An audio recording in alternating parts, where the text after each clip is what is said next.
Hello, my name is Maria Stone, and I am the leader of The Way.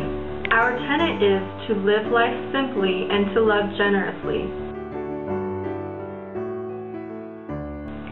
We have the understanding that leads to the presence of God. In essence, everyone else is choosing hell by embracing selfishness and pride, rather than loving generously and living simply.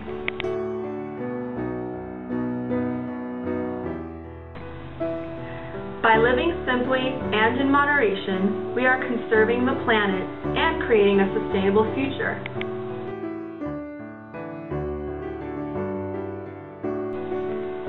We should not worship a God of perfection that eliminates all impurities through destruction. We should worship a God of grace that is just, reconciling all in the end. A God of freedom that allows you to choose life, a life lived to the fullest, or choose death, a life lived in selfishness and pride. For example, we must deny the selfish desires of control and self-advancement at the cost of others.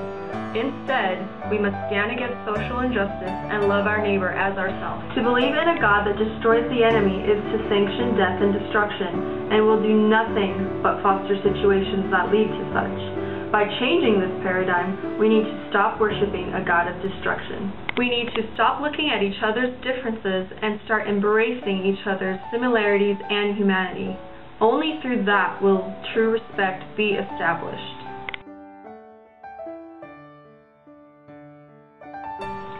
The Bible is the recorded tradition of our ancestors making sense of this world. The beauty of it is that the Bible is imperfect. There are numerous voices and threads throughout. What we are called to do is to carry on the tradition by seeking justice, love, and denying power and control.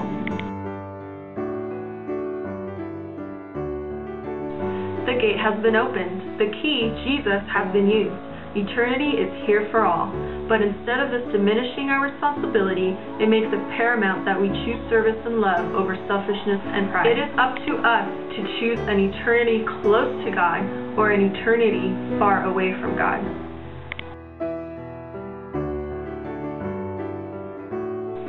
Yes, the domestication of Christ's message is nothing more than an extension of the security and competition started by Adam and Eve in the garden. We must realize that the message is one of love and service, not of in-group versus out-group.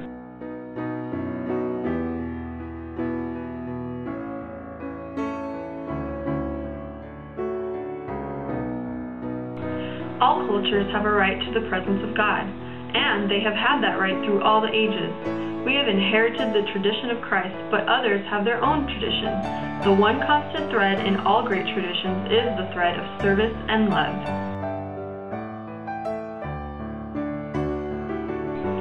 I had a near-death experience when I was 18 years old. I was involved in a car accident where I was ejected out of the rear window.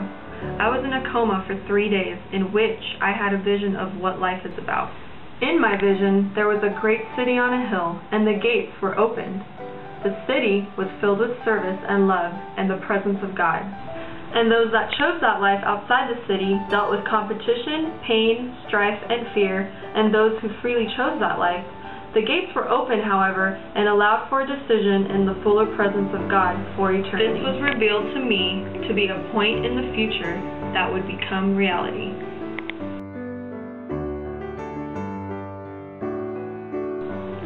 We have a higher connection and understanding with God, in that the other religions compete against each other, ultimately leading to separation from God and destruction. We have the understanding that leads to the presence of God. In essence, everyone else is choosing hell by embracing selfishness and pride, rather than loving generously and living simply.